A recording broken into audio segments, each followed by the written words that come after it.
Welcome back, Year 10. It's lesson 2. So, yesterday you would have been practicing your locate and retrieve skills alongside some scanning skills. Hopefully, you found that quite painless and were able to get through the questions quite easily. Hopefully, as well, you've marked through your answers based on the answer sheet that we gave you last night and were able to figure out what it is that you need to do in order to get better at those questions. Okay, so moving on today, we're going to be looking at writing your CV. Now, this is something that you'll be able to use in the future years. Regardless of what path you choose, you will always need to be applying for jobs. So a CV will help you clearly detail your achievements, your work experience, and it will give you an opportunity to showcase your talents in a personal statement. A CV requires ambitious, formal writing supported by good spelling, punctuation, and grammar. There will always be a time where you will need to write accurately and creatively. This lesson is going to focus on developing an accurate, ambitious CV that you can use for future applications. It's important to remember that a CV is a persuasive document. You are trying to persuade the employer that you are the best candidate for the job. Okay, so a personal statement is what we're going to focus on writing to start with. It's probably the largest part of your CV and it'll give the employer a real indication of what type of person you are. I want you to look at the jobs that we gave you yesterday. You've got the store assistant in Asda, you've got a McDonald's worker, and obviously a care support worker for Cwmcelyn as well. I want you to pick one of those. It's up to you entirely which one you thought would be more suitable for you. I'm going to use the Asda one as an example so that you know how to go through the activities. So you're going to look at the job that you have chosen and you're going to identify key vocabulary that they have used. So I've gone through this Asda one here and I've kind of highlighted some of the things that I thought were important. They want excellent service. They want me to be able to work as a team. They want me to be willing to learn, flexible working hours. I've got to be naturally friendly.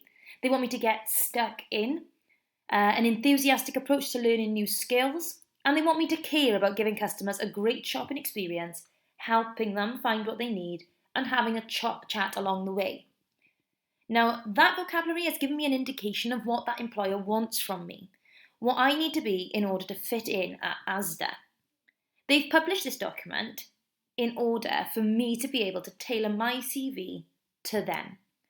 Now, by selecting that vocabulary and then using that vocabulary in my CV, I'm showing the employer that I have read their job advert and that I fit that role. So I want you to go through your job advert and highlight some of the key skills that they are looking for. Probably a good time now to just pause the video and be able to have a look through that document yourself. Okay, now we need to think about how am I going to show the employer that I fit that criteria. So, as you can see, I've started one here for you. I want you to make a list of the ones that you have selected, and we're going to think about vocabulary that shows those skills. So I picked out first, excellent service. Well, to me, that means I've got to be confident communicating with others. I've got to be welcoming, friendly, prepared to go the extra mile by taking initiative. You've got to think what excellent service means to you and use some of the words to support that. So working as a team. How am I going to evidence it in the vocabulary that I use that I am capable of working as a team?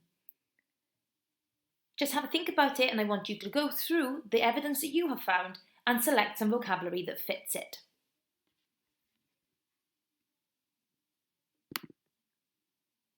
Okay, what we're going to focus on now is sentence structure. You're going to keep that bank of vocabulary that you have just worked on, keep them in your book, keep them close to you, because we're going to be using them in a moment. Now, sentences that begin with adverbial phrases or action verbs are engaging and formal. An adverbial phrase details the manner, place, or time of the remainder of the sentence. So if you look at my example just here, my adverbial phrase, having volunteered at a youth football team for several years, I have gained valuable communication skills. So that little bit just before the comma, that's my adverbial phrase. It's also a little bit of evidence that tells you where I've got these communication skills from.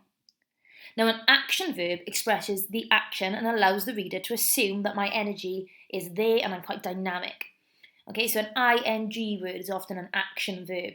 So engaging in extracurricular clubs has developed my social skills and enhanced my ability to communicate effectively in a team. Try your own versions of those sentences now At least write one adverbial phrase and one sentence beginning with an action verb. Try to link them to the words and the vocabulary that you've just selected in the previous slide.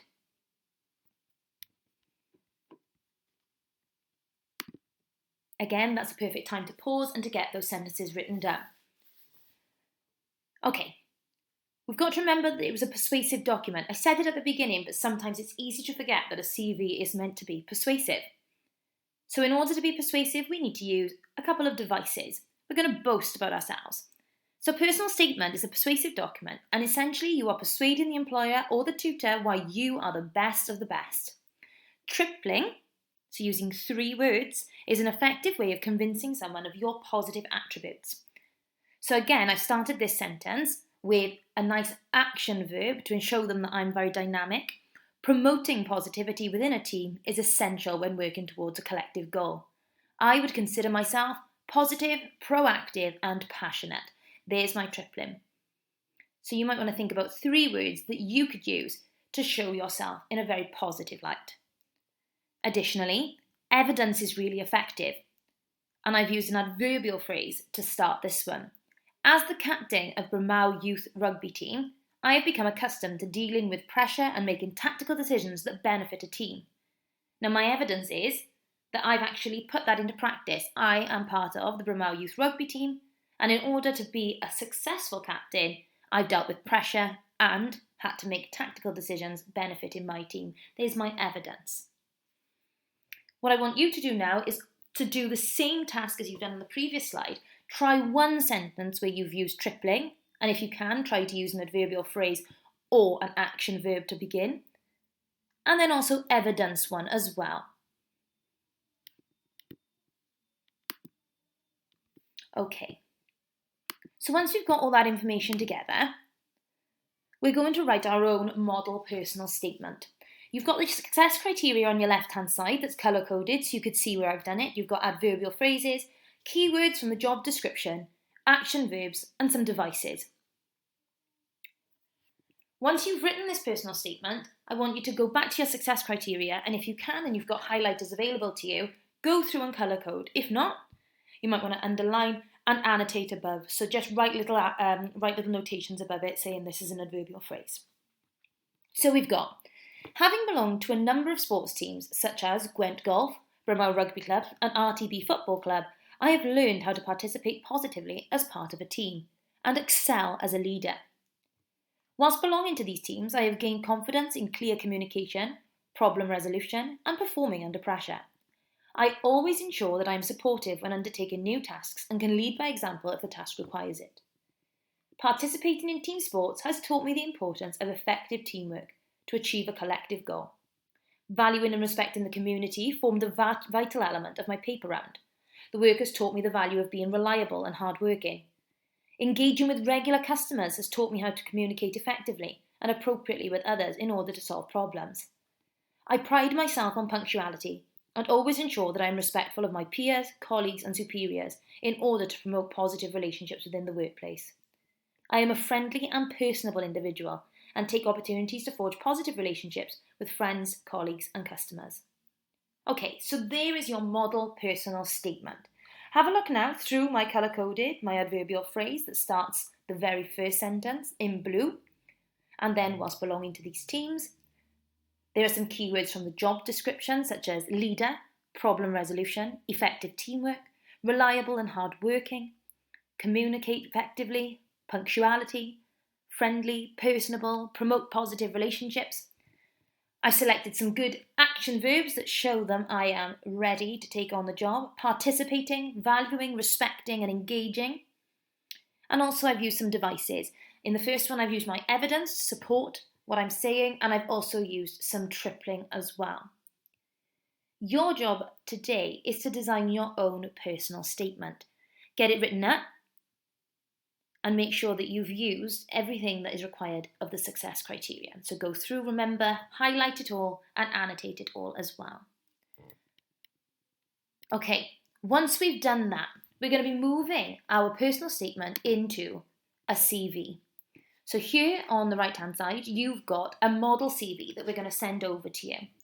It doesn't have any of the real information in it yet. It's just there for you to have a look at as a model. So I'm going to go through it bit by bit so you know how to edit it. So your contact details are really important because if the employer likes you, you're going to want to hope that they can get in contact with you. You're going to put your full name in the top here, the black bar at the top, your address, your mobile number, and your email. Now, you can keep those out of this when you send them to us as your teachers for you to mark them. We don't need to know your mobile number or your address. Okay, so you can just keep that to yourself and add that in once we've marked it. Education, what you're going to put in is Ebervow Learning Community, and you might have been to another school, so make sure that's in there as well. What you're going to do is you're going to place the most recent school that you've attended first. Then a list of your qualifications. Now, you won't have taken all these subjects, so it's important that you make sure that this list reflects the options that you took for GCSE. So, for example, we've started with English language, which all of you will take, and I've put next to it a predicted B grade. So it's important that you change these to predicted C's, A's, A stars, whatever it is that you are predicted in that subject. Now, if you don't know yet, that's okay. You can wait and edit it at a later date. Okay, so that's your qualifications, your education, and your contact details in. Your work experience. Now, this can be a little bit of a difficult one for certain people because obviously not everybody's done experience. So what I would advise is if you haven't done experience yet, try and get some voluntary sessions in some way. So I've added 2 examples here for you. You've got voluntary PE lessons at Ebervow Primary School. And then I've done what my duties might be underneath it. Okay, again, if you haven't got any voluntary experience yet, you can just take that information out and leave it blank for now, and we'll update it at a later time. Here, your personal statement, I want you to copy and paste or type it in what you have done as your personal statement on the previous slide. So this is really important. This is what we're going to be marking. Okay, and after that, you have references. Now, references are people who support what you've said. So it's no point in making things up, saying that you've been captain of the netball team and Miss Mayer doesn't know who you are. Maybe in terms of sports, maybe she knows you as somebody who does hockey or somebody who's done rugby or somebody really that doesn't enjoy PE. Okay, so it's important that you don't just put down lies. You've got to make sure that it's really true. So if you participate in school shows, you might want to put Miss Parry down. Sorry, Miss Parry. If you have participated in any other outdoor club outside of school, you might want to put them down as a reference. But it's really, really important that if you do want to put someone down as a reference, that you ask their permission first. Don't ever give any details out about any reference without ensuring that that reference has agreed to be your reference. Okay. So I think that's it. Once you've filled this out, once you've put everything in place, it's really, really important that you save that, keep it on your computer, and again, remember, make sure that your information up here, the sensitive information, isn't sent to us, and we can mark it. Make sure you send it to your teacher. You should know their email addresses now. You're all in the Teams group, so if anybody's stuck, please just ask.